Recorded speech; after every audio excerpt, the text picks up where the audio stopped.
beloved Boss Mike Cervera.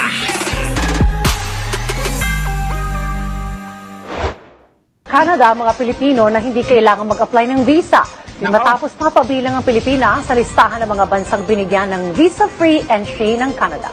Bukod sa Pilipinas, Ngayon, mga kababayan ko, balitang-balita ito na ang mga Pilipino daw ngayon ay pwede na hong pumasok sa Canada.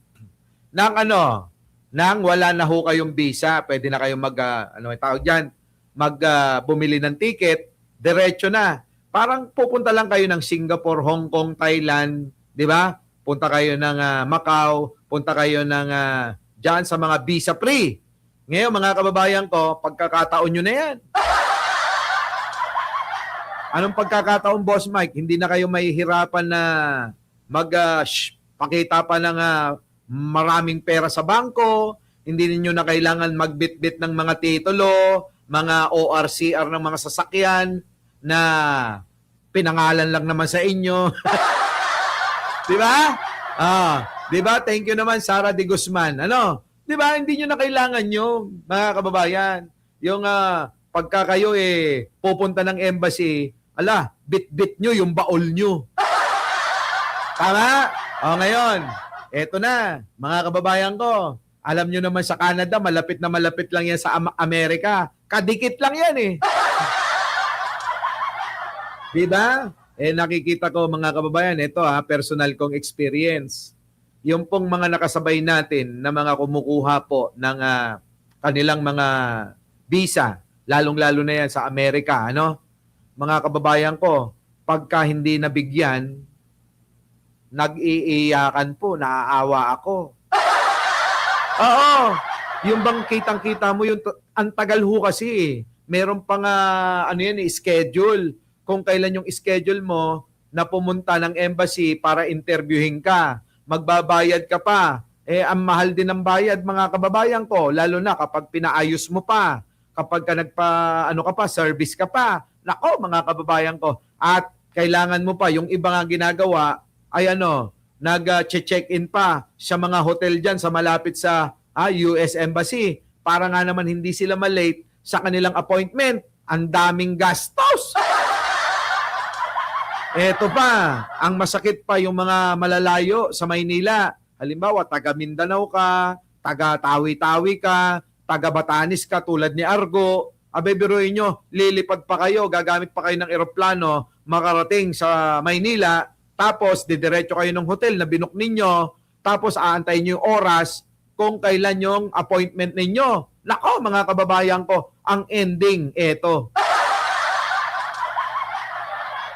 Pagdating mo doon sa embassy, bibigyan ka lang ng papel na kulay blue.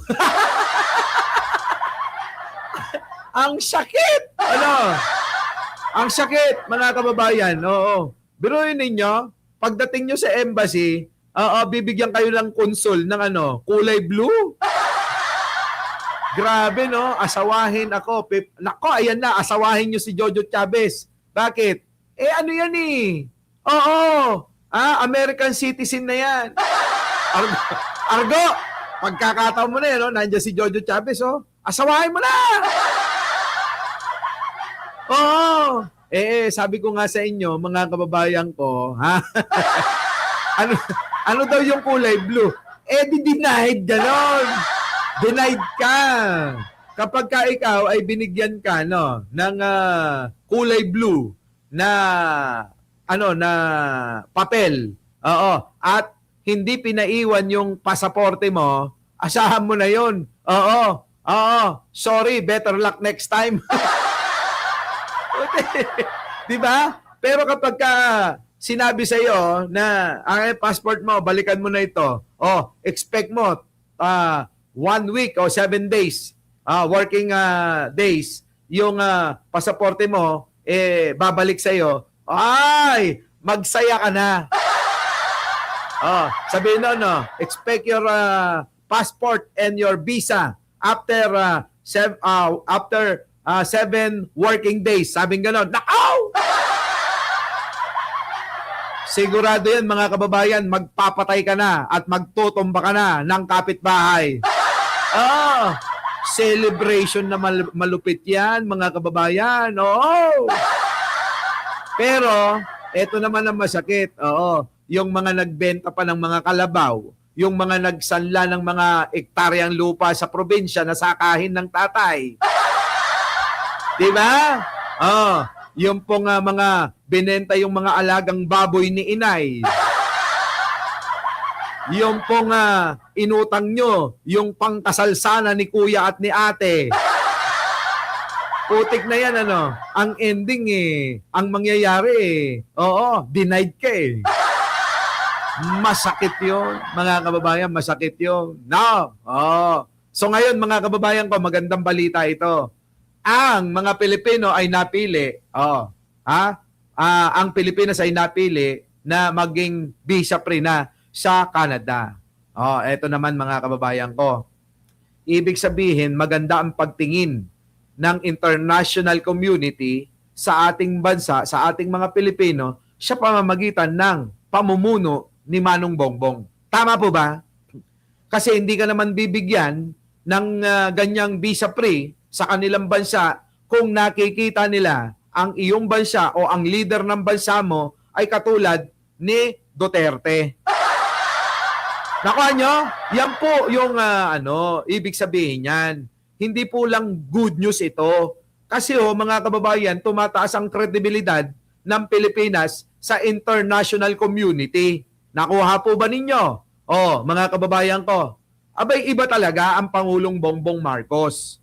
Nagtitiwala ang ibang bansa sa atin na alam nila na hindi tayo magtatagal sa kanilang bansa, kaya nagbibigay sila ng visa-free. Nakuha po ba ninyo? Nakabantay ang international community sa ating bansa sa pamumuno ni Pangulong Bongbong Marcos. Gawa nga ng mga kababayan ko, ayan yung isang halimbawa na talagang tayo ay tinitignan nila na maayos ang kanilang ekonomiya. Meron lang talagang mga demonyong katulad ni Sara at ni Duterte. Ano ba naman ang aasahan natin dyan, di ba? Ang Canada nga, di ba? Anong ginawa niyan? Di ba minura-mura niya? Pwede namang idaan sa maayos na dialogo. Pero anong ginawa, mga kababayan? Imbes, mga kababayan, makipag-usap ng maayos dahil sa mga basura, kung inyo natatandaan, abay mga kababayan, ginawang issue, ginawang propaganda, ayun. Imbes na yung mga kababayan natin hindi nahihirapan na pumunta ng Canada, hirap na hirap sila. Diba? Natandaan nyo ba yun? Ngayon, mga kababayan ko, dahil nga po, etong ginagawa nga po ng ating Pangulong Bongbong na pagpapaunlad sa bansa natin, nakikita po ng international community yung ating kredibilidad bilang mga Pilipino na dadamay tayo sa pagsisikap, kasipagan, at pagpuporsigi ng ating Pangulong Bongbong. Ayan ang natatamo natin. Nagkakaroon tayo ng mga benepisyo na binibigay ng taga-ibang mga bansa. Diba? Siyempre, hindi i-content ng mga DDS yan. Tama ba, mga kababayan ko? I-content ba ng mga DDS yan? I-credit ba kay Pangulong Bongbong Marcos yan? Baka gawan pa nga nila ng fake news yan Sasabihin na naman nila, gawa yan ni Sara. Tama, mga kababayan ko? Sasabihin nila, gawa yan ni Sara. Diba? Ayan, sabi nga ni Idel Toto Balduesa na dating DDS. Good relationship also by leadership. Kita nyo? Buti nga yan si Idel Toto Balduesa, natauhan Diba? Baka naman isang like naman dyan para kay Manong Bongbong. Diba? Isang like naman dyan. Marian Tomas, Jojo Chavez. Maring Nets, mag-like na kayo, Yan, mga kababayan ko. Kaya may pagkakataon na kayo, wag niyong sira. Ito naman, pakiusap, mga kababayan. Gawin yung legal ang pagpunta riyan. Sana naman, wag niyong samantalahin yung binibigay na pribileyo ng mga bansa sa ating mga Pilipino para hindi tayo masira. Kasi kung ano ang kasiraan na ginawa ninyo, ang bunga nun at magtatamasa ng parusa ay yung pong mga susunod na henerasyon. Baka mamaya, imbis na magtuloy-tuloy na tayo ay maging visa-free na dyan, ang mangyari, baka mamaya naman mga kababayan ko pumunta kayo. Kayo, mga DDS kayo Lalo na itong mga DDS, di ba? Itong mga triple B. Ano yung triple B? Huwag nyo nang alamin, mga kababayan ko. Oo, hanapin nyo na lang sa internet. Lalo na itong mga, yung mga DDS na taga Davao. Yung mga, hindi ko naman nila lahat pero hindi ko binabawasan, yung mga Bisaya na gustong-gusto sa ibang bansa. Di ba? Tingnan nyo yung mga kababayan ko. Baka mamaya, yan yung mga mauna dyan na, magpasaway-saway. Alam mo yan, Argo, yung mga kakampi mong DDS, Yan pa naman mga sabik na makapunta ng ibang bansa. Di ba? Kapag ka nasa ibang bansa na, nakaw! Lalong-lalo na yung mga lalong-lalo na yung mga triple B, mga kababayan, na nasa ibang bansa, nako po! Kapag nasa ibang bansa na yan, yung mga DDS, pag uwi niyan, nako, grabe. Pag uwi niyan, mga kababayan ko, eto, nung umalis sa immigration, nakaganon yan, mga kababayan. Parang kawawang-kawawa, Ang daming mga daladalang mga envelope, pinapakita, di ba? Tapos mga kababayan, itong mga DDS, tumagal lang ng 1 taon, 2 taon sa abroad. Ng pating mga kababayan ko. Pag uwi ng Pilipinas, naka-winter. Naka-winter ang get up. Di ba? Attorney Horsey. Check mo kaya. Ngayon, mga kababayan ko, ganun, putik na yun, mga kababayan, ang get up ni Inday. Dahil nga galing sa malamig na lugar, hindi na nagpalit yun.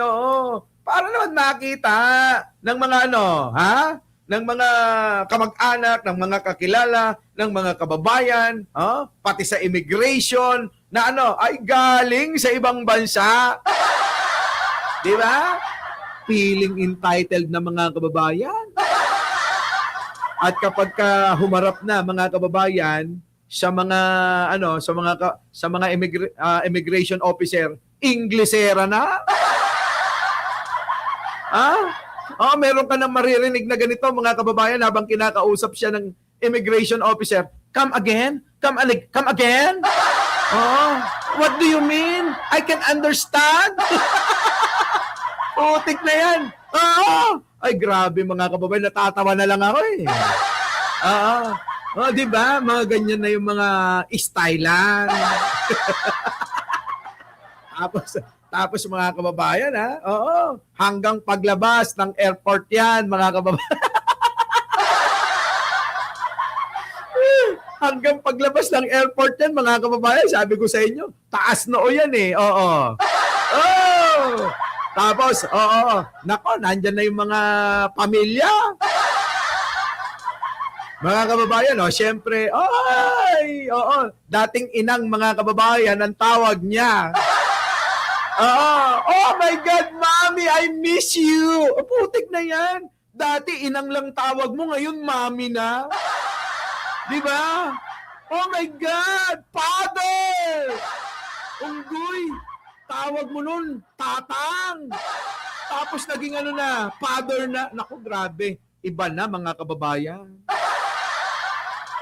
Tapos, pagdating na sa bahay, siyempre yung mga kapitbahay, kamag-anak, di ba? Dala-dala ng mga kababayan ko. Yung siyempre, pinagluto siya. Sabi mga kababayan si Simang, magtigil kayo. Ang tawag sa inyo ng mga kapitbahay nyo, kamag-anak nyo, Simang. Si Simang, paborito to. Paborito ang pinangat na gurami. Nako, Siyempre, yung mga kaibigan mo, kamag-anak mo, yung paborito mo, dala-dala sa'yo, di ba? Siyempre, nag-i-expect ng pasalubong. Di ba? O, ngayon, mga kababayan, putik na yan, no? Si Mang, kamusta ka na? No, sorry. Di ba? Sorry. Anong si Mang? Hindi na ako si Mang ngayon. Jasmine. Putik. Mga kababayan, oo, hindi na si Mang. Jasmine na siya. Walastik. Lahat nagbabago na, mga kababayan. Alam nyo, mga kababayan ko, wag pong ganun. Mahalin natin ang sariling atin. Mahalin natin ang sarili nating lingwahe. Mahalin natin kung ano yung mga naging kultura natin. Kung halimbawa tawag natin tatang, nanang, nanay, tatay, di ba? Inang, itang, yun. Oo, hindi yung putik na yan, tawag mo. Inang, tatang. Biglang magiging daddy, mami. Walang ganun, mga kababayan ko. Oo, magpakatotoo tayo.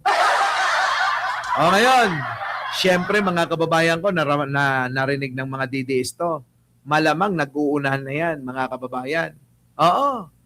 Nag-uunahan na sila ng pagpaplano kung paano na naman kukuha ng panggastos papunta ng Canada. At ang iniisip niyan, mga kababayan,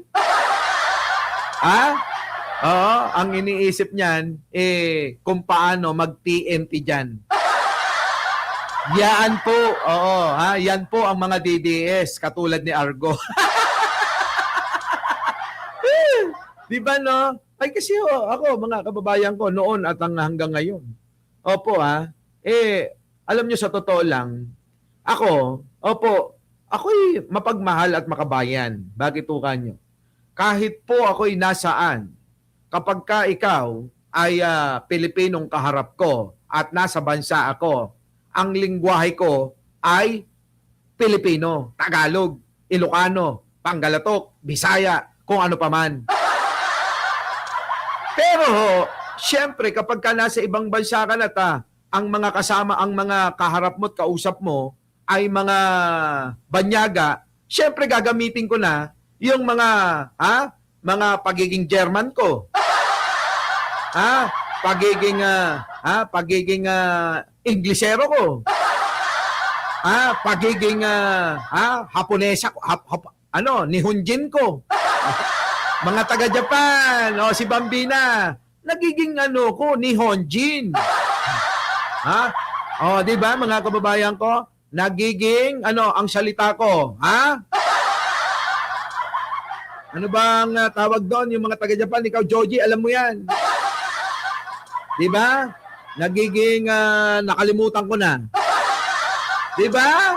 Yun. Depende sa lugar at depende sa tao. Pero mga kababayan, lagi kong sasabihin ito, wag nyo pong ikakahiya ang ating lingwahe. Huwag kayong magbabago. Yan, Nihongo. Diba? Mag-Nihongo ka. Konnichiwa. Diba? Ay, sabihin nyo, Tomadachi-san. Diba? Inako. Di ba, Tomadachi, Mike, Cervera di Show. Ganon. Dapat kahit papaano meron tayong mga basic na alam na salita nila. Kapag sila na yung kaharap. Pero mga kababayan ko, kapag Pilipino rin naman, yung inyong mga madadatnan sa ibang bansa, abay, Ilocanuhin ninyo, Tagalogin ninyo, Bisayain ninyo, Pangkapangpangan ninyo, Panggalutokin ninyo, gano'n. Meron nga ho akong nakilala. Alam nyo, may nakilala ko sa California. Mga taga-California. Abay, ini-English ako ng ini-English. Tapos, tinanong ko, ano probinsya mo? Sabi pa nyo, I'm from Ilocos Sur. Putik na yan. Sabi nyo, I'm from Ilocos Sur. Kininang kugtarak-taropam na eh. Kininam. Taga Ilocos Sur kagayam, kininam. ag-English ka pa, Ilocano out. Okay na. Di ba? Ang sarap mga pagtatadyakan yung gano'n. Yung para bang pinamumukha na nila na kinakalimutan na nila yung ating mga palatandaan na tayo'y mga Pilipino, mga kababayan ko. Alam niyo po ba, marami pong mga bansa na ayaw nilang gumamit ng salitang Ingles, maliban kapag banyaga yung kanilang kaharap. Pero mga kababayan ko, maraming incheck. Hindi mga nagtatagal, hindi mga cha-Chinese, hindi nagmamandarin. Ay kahit naman ako, kahit naman mayo, 'di ba? Kahit naman mayo, ibig sabihin, no, nakakaintindi ko. Pagka Mandarin, 'di ba? Kapag sinabi kong konnichiwa, 'di ba? Domo arigato. Tomodachi, Mike Cervera, nako, 'di ba? 'Di ba? Yan mga kababayan, syempre, kahit papaano naiintindihan nila 'yun. Natutuwa yung mga taga-ibang bansa kapag nagsasalita ka ng lengguwahe nila. Pero mga kababayan ko naman, kapag naman ang kaharap nyo Pilipino, Ilocano, Panggalatok, Bisaya, 'di ba? Puta kausapin ninyo. Pagka nag-i-English pa rin, nag-ninihonjin pa rin, kapag nagmamandarin pa rin, kapag nag-i-Italiano pa rin, kugtarak tarupam na eh. Di ba? Yun, mga kababayan, di ba? Okay ni Nana, Kite. Basta tayo mga kababayan, ikaw, Winterhan, nakikita ko yung mga get-upan mo, ha? Tulad ni Winterhan, mga kababayan ko, yung mga get-upan mo, na mga nakamini ka, wag yun. Wag mong iuuwi yan dito. Okay. Mag-t-shirt ka, mag-short pant ka, kung gusto mong ipakita yung mga legs mo, at mag-rubber shoes ka. Wag ganon, masyadong KFC yun. Hindi KFC, KSP. Di ba, no? Wala stick mga kababayan ko, di ba? Ang bad naman sa akin, kakapag Pinoy ako, pati Malaysian, tibat, palog, ko, akalak, nako, ayusin mo nga, bambina yung, mali-mali ang pinipundot mo, kakamadali mo. Ito na, dito na tayo. Sa mga Bisaya, mahilig kayo rito. Sa mga DDS, nako, good news sa inyo to. Sa aming mga Pilipino, ipiplex, sa aming mga loyalista at sumusuporta kay Manong Bongbong, ipiplex na lang namin to. Magpiplex kami dahil merong ganito na nangyari. At kailangan ang credit nito kay Manong Bongbong, wala nang iba. At ang makikinabang na naman, mga DDS na naman, syempre. Di ba? Mga DDS na naman. Maaari rin pumasok sa Canada na hindi na kailangan ng visa ng Thailand, Argentina, Costa Rica, Morocco, Panama. Kita nyo, hindi lang ho Pilipinas, kundi marami pa ho silang napili tulad ng Thailand, Panama. Putik na yung mga kababayan. Ang mangyayari niyan, kalibel na natin sila. Nagiging kalibel natin, mga kababayan, itong mga nabanggit na mga bansa. Ito. Ng visa ng Thailand, Argentina, mga kababayan, kita nyo? Mga kalibel na natin yung mga yan. Costa Rica, Morocco. Kita nyo? Costa Rica, Morocco, mga kalibel na natin yan. Panama, Seychelles, Uruguay, Antigua at Barbuda. St. Kitts at Nevis, St. Lucia, St. Vincent at Grenadines, at Trinidad. So, ngayon, mga kababayan, ako nga, Boss Mike, ay 36 na dito sa USA. Kita mo? Gamitin natin, mga kababayan kong mga Pilipino, anumang lingwahe ang ginagamit ninyong nakasanayan, na palatandaan na kayo ay mga Pilipino. Huwag nyo pong kakalimutan. Tandaan nyo, sabi nga ni Dr. Jose Rizal, ito ang totoo. Hindi po totoo yung ano daw mga kababayan, ang katulad daw, ihahalin tulad daw si Dr. Jose Rizal kay Sara Duterte at kay Digong sa mga Duterte daw hinahalin tulad. Sino? Si Dr. Jose Rizal. Putik na yan mga kababayan, si Pulong nga. Nando doon sa Netherlands. Hindi man lang mag-English o mag-Tagalog. Kita nyo? Yun! Yung mga ganon, mga kababayan ko. Ang alin? Ang mga bobo, sa totoo lang. Di ba? Pero mga kababayan ko tayo, panatilihin natin yung payo ni Dr. Rizal na ang hindi marunong magmahal sa sariling wika ay daig pa ang malansang tilapia ni Sara.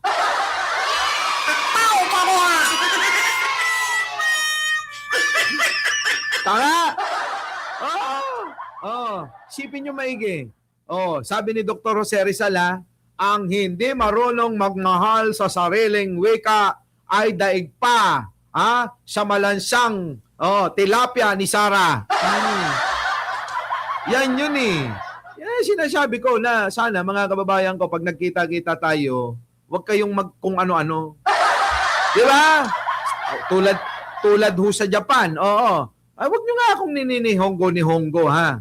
Oo. Meron po akong mga nakamit sa Japan. Nininihonggo ako eh. Oo. Sabi ko ay, nalisi ka. Tagabayambang ka, natan, agkalaman sasalitay panggalatok. Di ba? Alam niyo mga kababayan, sige Siri, mampanggalatok kakla. Sabi ko mga kababayan ko, yung nakilala ko naman sa Japan, sabi niya, nihongo ng nihongo. Sabi ko, ano ka ba? Ikaw ay taga-bayambang Pangasinan tapos hindi ka man lang magsalita ng kahit panggalutok o kaya Tagalog. Di ba?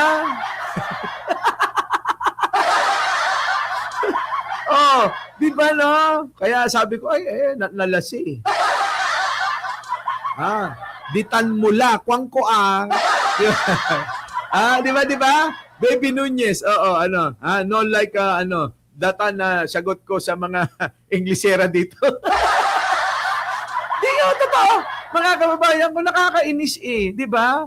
Nalasi. Taga-Pangasinan ka. Matartarker.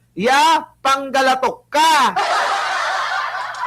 Sanatan, agay, latan. Pigaray taon mo ladyad, Japan. Okay. Kwanto kin duaran taon ko la. Akin na. Sang ko duaran taon mo la ba dya? San mula antay man saritay panggalatok. Okay. Agkala babaingan. Siyempre, binubulong ko lang na dadalawang taon mo pa lang dito, di ka ba nahihiya? Na hindi mo malang gamitin yung salita natin? Taga-bayambang Pangasinan ka naman. Di ba? Tinuod ba? Bisaya. Ulitin ko lang, Bisaya po ang tatay ko. Opo Bisaya ang tatay ko. Taga saan kami? Taga-Antique ang tatay ko. Ang apelidong Cervera ay taga-Antique. Sa mga taga-Antique dyan, baka kamag-anak tayo.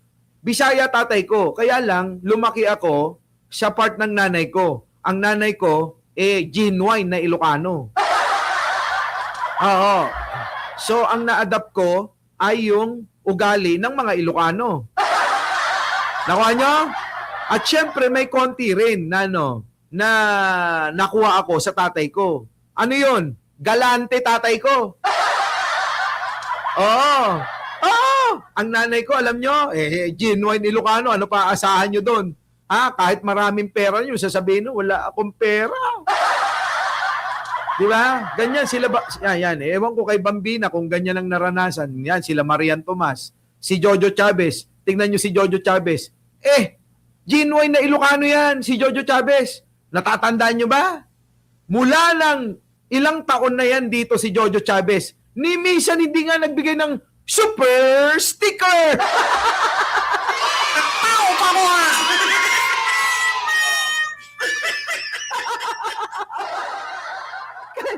Kasi nga, mga kababayan ko, yung mga yan, genuine na Ilocano.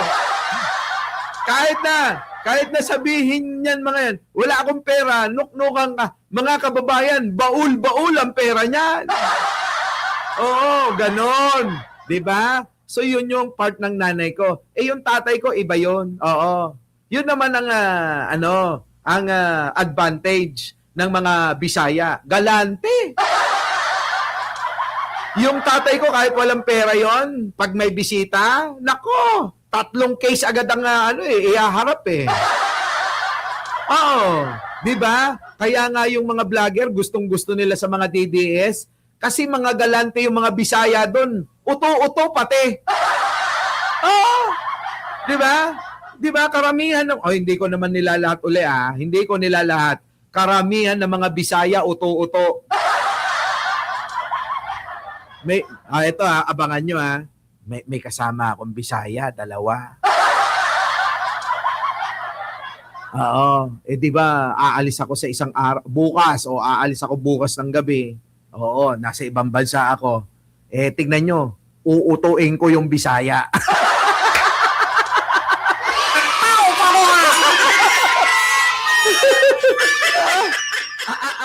Abangan nyo yun, abangan nyo. Oo, ang gagawin ko, dahil siyempre, Bisaya, didiskartehan ko yan. Para ilibre kami ni Jen Angeles, ganun yun, mga kababayan ko, yung mga Bisaya. Kaya wag na kayong magtaka kung bakit nagyayamanan yung mga vlogger ni Duterte. Kasi mga uto-utong Bisaya yung kanilang mga followers. Ay, ako. Boss Mike, nanay ko, Ilocana. Tatay ko, Chekwa. Ito naman, mga kababayan ko, magtatapat na ho ako sa inyo. Ang tatay ko ay half Chinese. Dahil ang lola ko ay Chinese. Lola ko Chinese. Ang tatay ko Pilipino. Ang tatay ko maputi kami kasi half Chinese. Kaya ang nananalaytay sa dugo ko 1/4 Chinese. Kita nyo? Pero hindi naman nahuyan ng bilangan. Kundi ang bilangan ngayon, mga kababayan ko, ay kung ano ang kultura at kung saan ka pinanganak. Kaya mga kababayan, hindi po porke may lahi tayong Chekwa, ibebenta na natin ang teritoryo natin sa mga lehitimong Chekwa.